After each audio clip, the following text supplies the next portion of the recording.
And welcome to another dialogue session, another exploring dialogue session with myself, Robert Crighton, and a special dialogue guest. Yeah, it's me again, Liza Graham, all things to all people in London.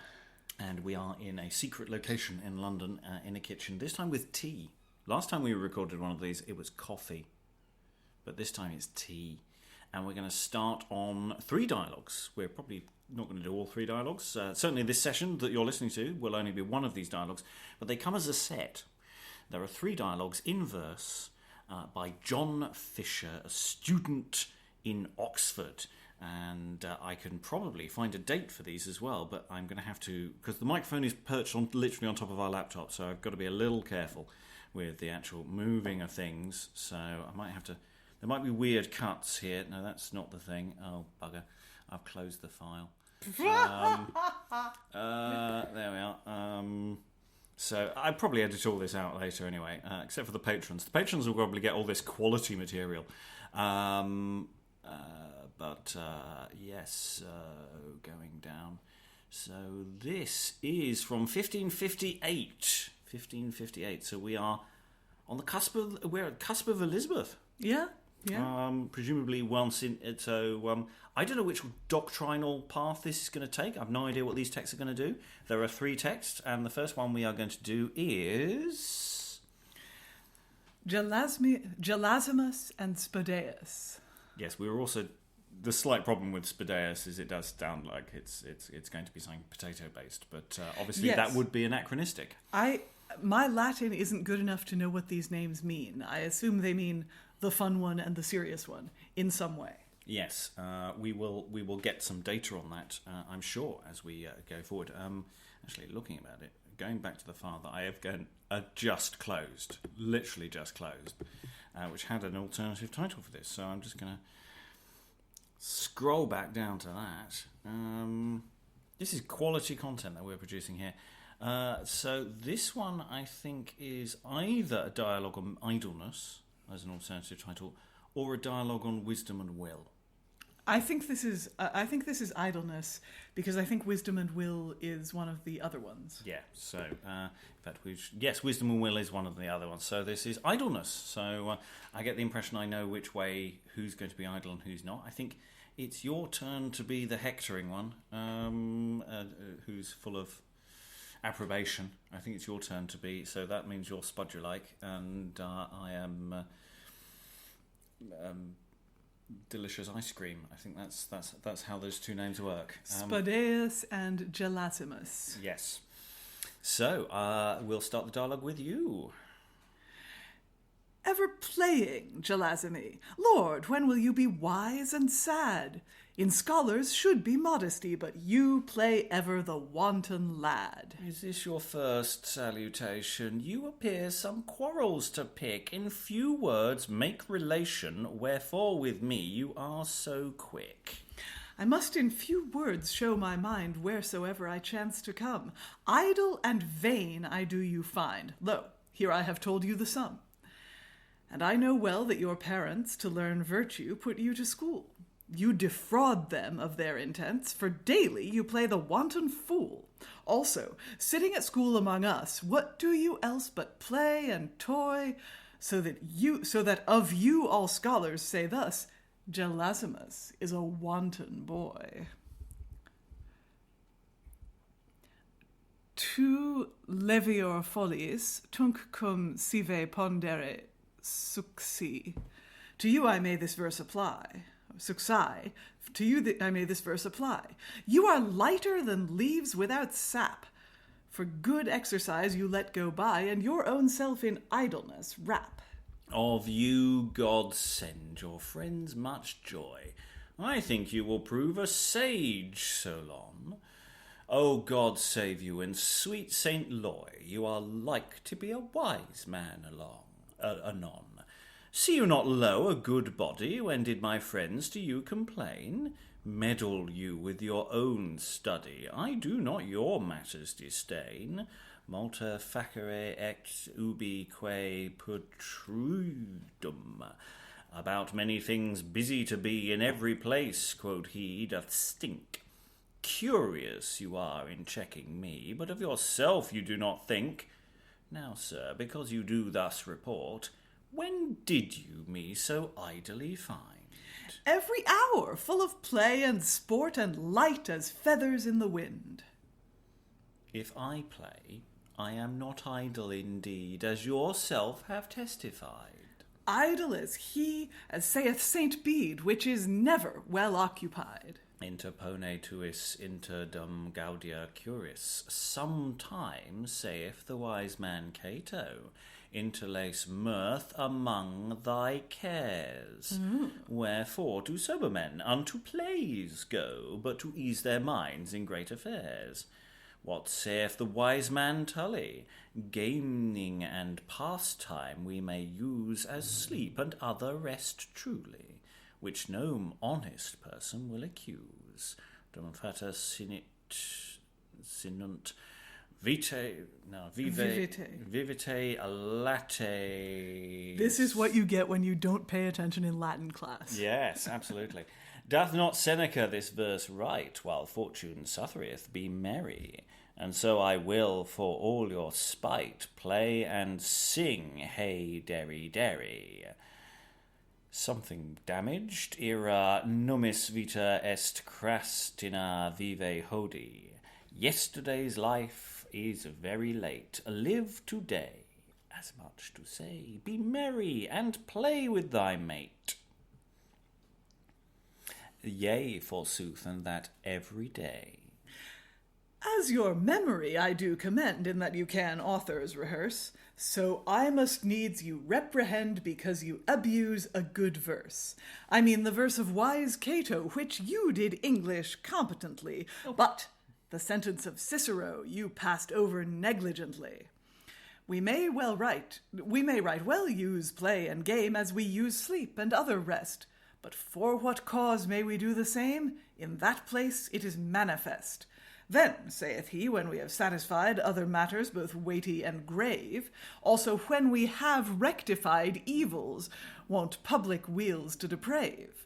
For he saith in his offices that nature hath not brought us forth to use plays, games, and fantasies, which are matters of nothing worth, but rather to severity and to more weighty studies, meet for men in authority, and health for souls and bodies. What speak you of senators, in whose hands common weals did depend? They were great learned orators, whose wisdom we cannot comprehend. Quod medicorum est, promitiunt medici tractant fabrile fabri, that longeth to physicians, thereof they promise and talk largely. Carpenters, for their furtherance, talk and treat of carpentry. We are lads, scholars and students. Let us talk, and as lads is seemly, so shall we please God and our parents, and men shall judge well of us truly. Well, of idleness we began to speak, whereto you are much given, I do see. From that I covet you to break, that more studious you might be. A few sentences you have caught, which plainly you do much abuse. You apply them not as the authors taught, but your own idleness to excuse. You talk here like a great divine, and altogether of idleness I pray you vouchsafe the same to define, because it is so great wickedness. And before we go on to that point, I think we should pause. Normally I should bring a little bell with me, shouldn't I? There's a cat. We could poke the cat and see if she makes noise. There is a cat.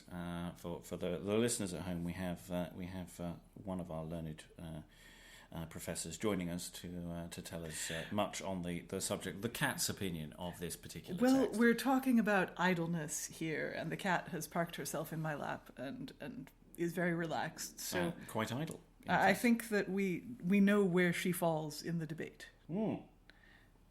And it's interesting that this debate is largely about how debates function. Because it's this thing of how you're using sources. I've quoted from Cicero. I've quoted from Tully. Therefore, I am right. And you're going, well, let me just take you up on the point of what you're saying, and you're misusing this quotation, and you're misapplying what it means. And that's not unimportant thing. I mean, that's, Yeah, I mean, we're both students. We can both quote the Latin authors. What I'm saying is that you're misquoting them in order to justify your idleness. Cicero said that you were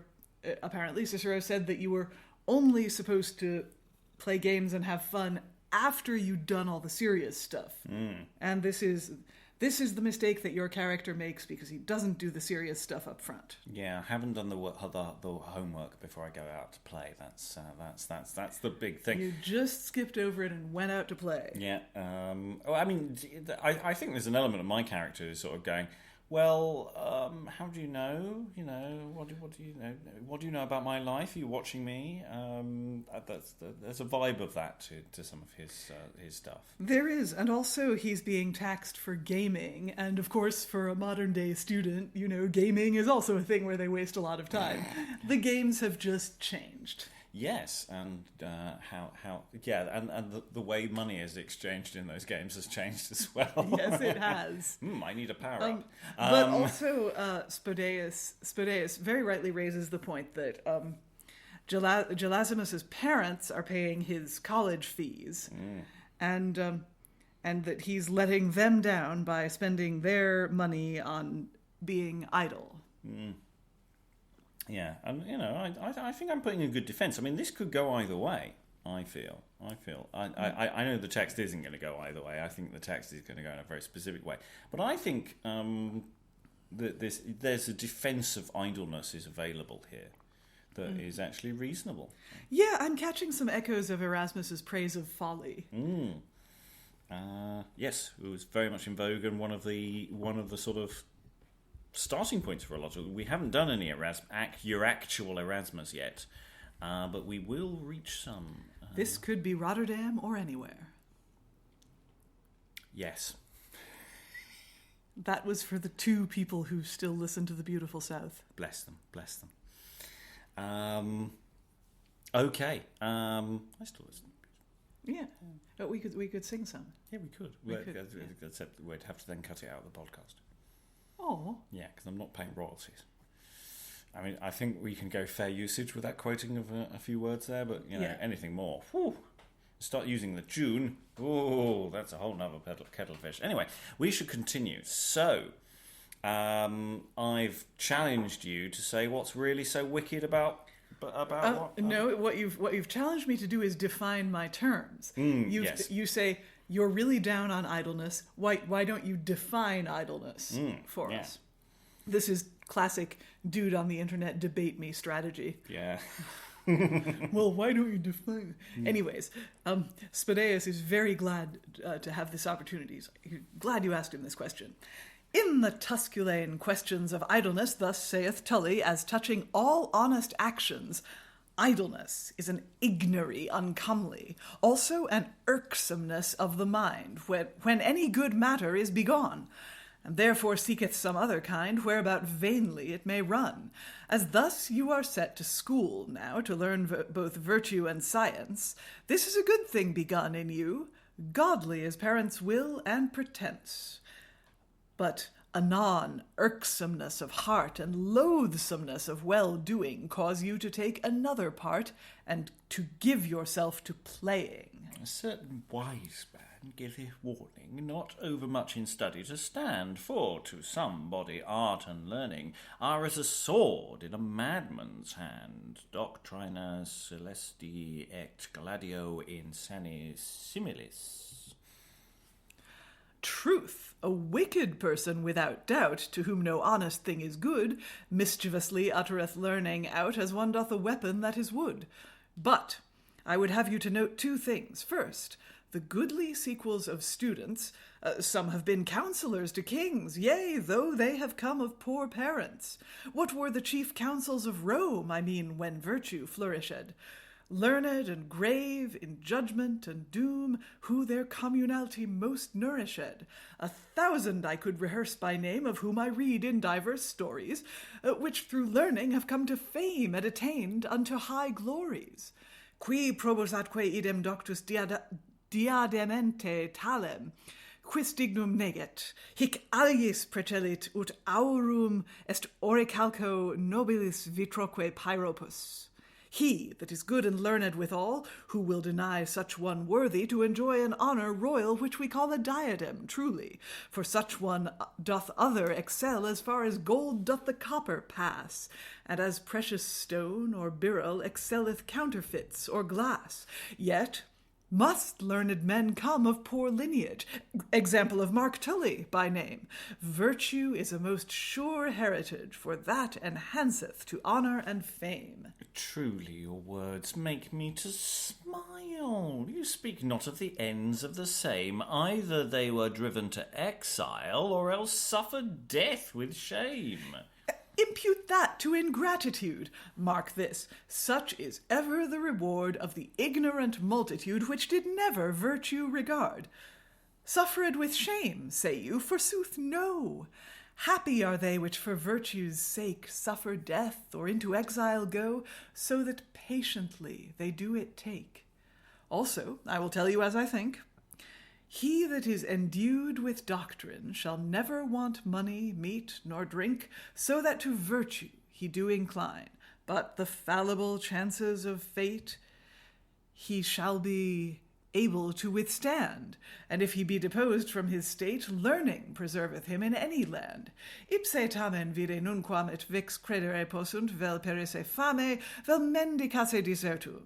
I did never yet see, the poet doth say, and scarcely believe it, I can, that for hunger any shall decay that is indeed a learned man. And we'll pause there again. So, yeah, I'm sort of making this argument that, this kind of life doesn't necessarily... Your examples of the outcomes, the real-world outcomes, are not very, very good. Yes, that Spudaeus has given Gelasimus examples of how learning can advance you from a poor background to a great estate. You could be counselor to a king. And Gelasimus has said... Really, but how did those guys end up? They were either executed or exiled, and is that what I wanted? Spudaeus has said, well, yes, but the ignorant multitude did that, and I think that's pretty much makes Gelasimus' argument for him, right? Yeah, it's not a good standpoint here, actually. This does feel like an interesting battle as people are going down slightly blind alleys at times here. This is interesting. Yeah, I mean it's showing this. There's a little bit of hint of this.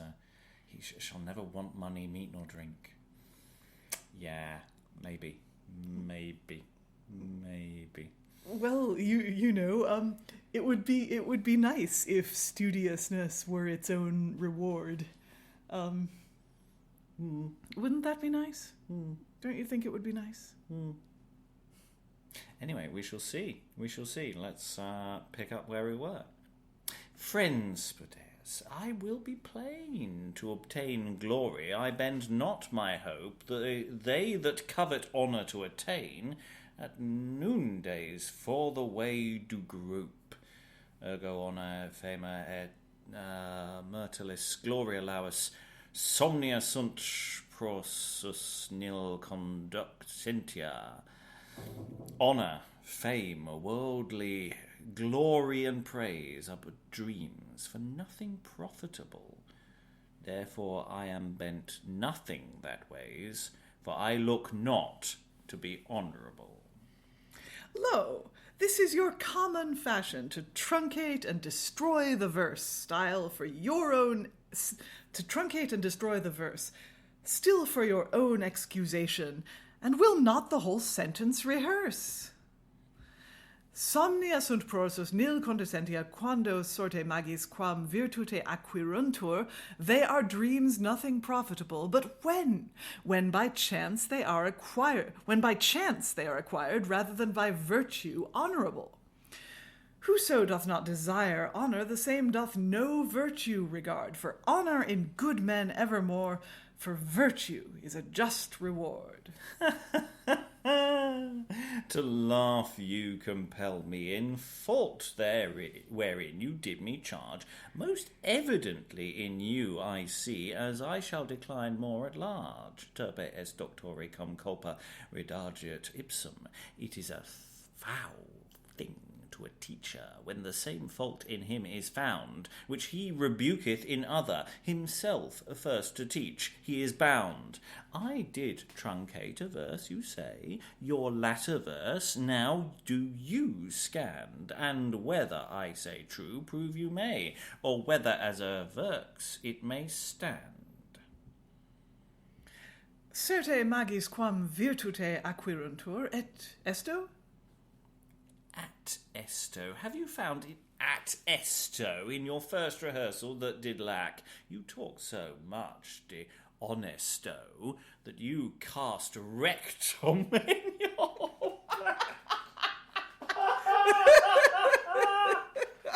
oh, I didn't see that coming. That's what he said. Yeah. That at esto.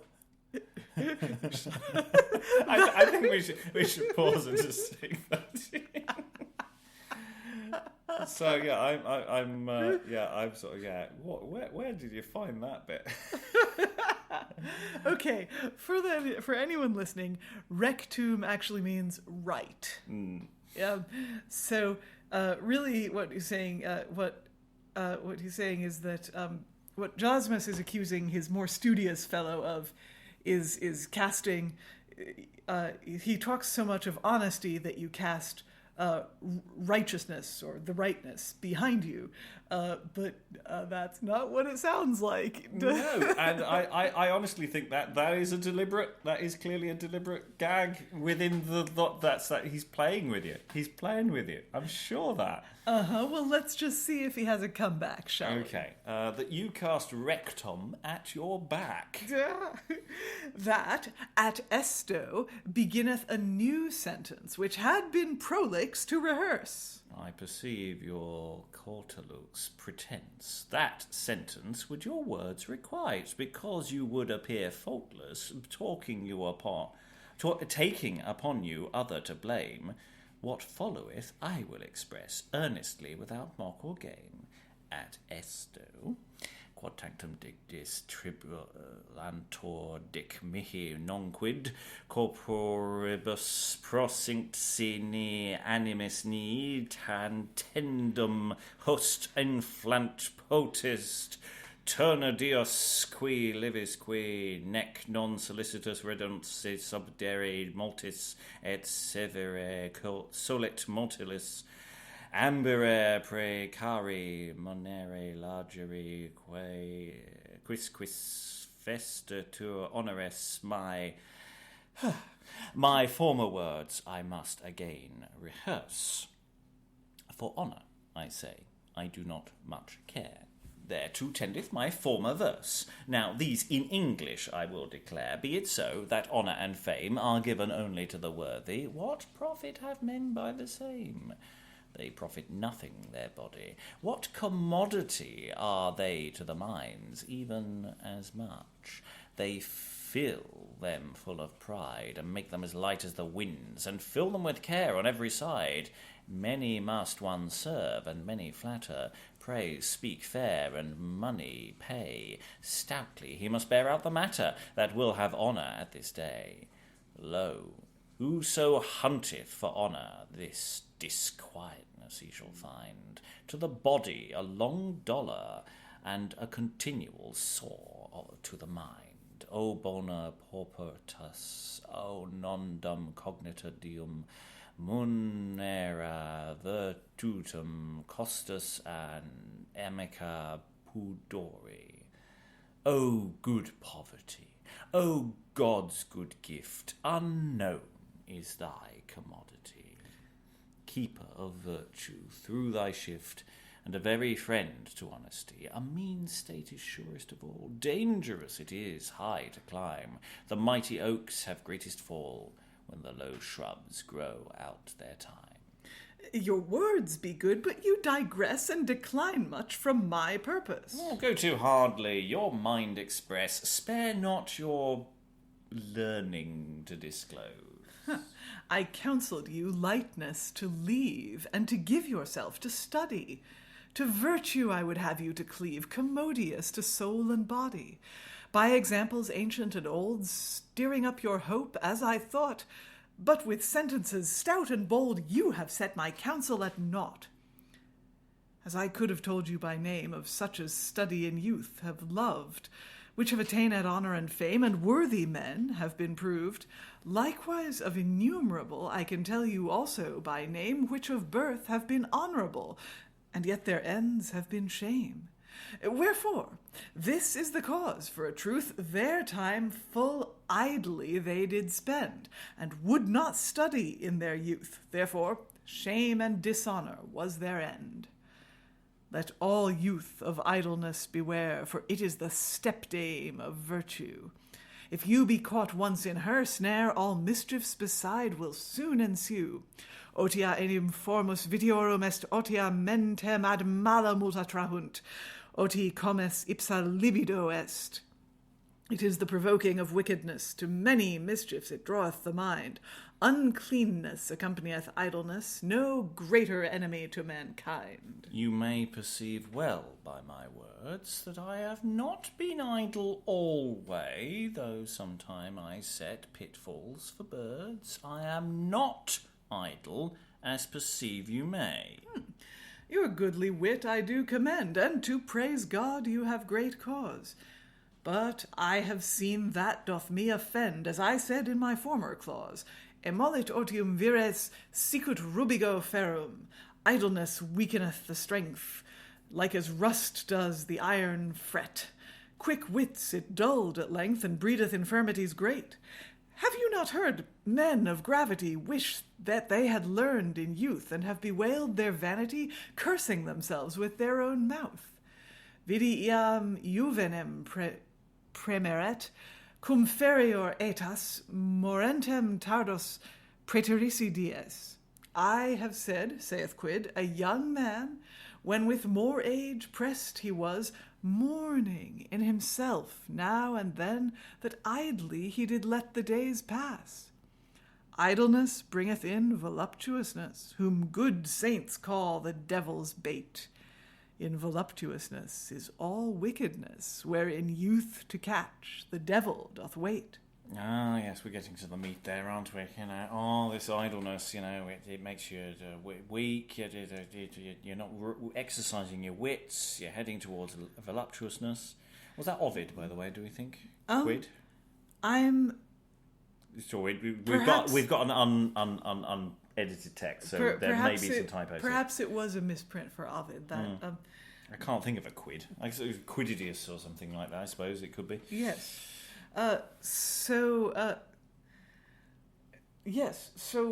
Earlier we said how being studious could bring you from humble origins to the height of society. Now we've said that if you're of noble birth, idleness can ruin you and bring you low. Moreover, idleness, as you said, it weakens the strength as rust does iron. And strength is what you need to keep your soul intact and steer clear of evil. So not only is his career in peril, his soul is in peril. Yeah, my soul is definitely in peril. It's in peril. I think absolutely there's a lot of that potentially about there. Okay, let's continue. We must be relatively near the end, I think. An old proverb, young saint, old devil, which to you I may well apply. Thus, rather he that in youth is a drivel is a devil, or it could be a drivel. It could be a deliberate pun. Thus, word. Rather he that in youth is a drivel is most like a devil to die. He that in youth no virtue will use, as the common proverb doth say, in age all goodness will him refuse, which to hell is the pathway. As no fruit is found in that tree whereon no flower did before appear, some age he can come to no degree, which in youth will use no virtue clear. Juvenes existens multa bona disce. Many good things study and learn about folly. Oh, no, you missed a line. Oh, bugger. Menander. Okay. Juvenes existens multa bona disce. While thou art young, saith Menander, many good things study and learn. About folly let not your mind wander. Give ear to wise men which do you warn. Well may you be named Gelasimus, which scornful doth signify. For whatsoever good men discuss, you turn it to a scorn, verily. Utterly indeed. For Spudaeus may well be your name, which signifieth studious. You study to get honour and fame, so that you will become furious. Not so. I trust there is a mean. I have learned to use modesty. Not so will I to study lean that I shall forget honesty. I study not virtue to acquire, fame and honour thereby to attain. Virtue for her own sake I desire, in whom alone honour doth remain. Propter se virtus petitur non propter honorem. I pray you, let all this reasoning pass, and tell me this. May I not sometime play?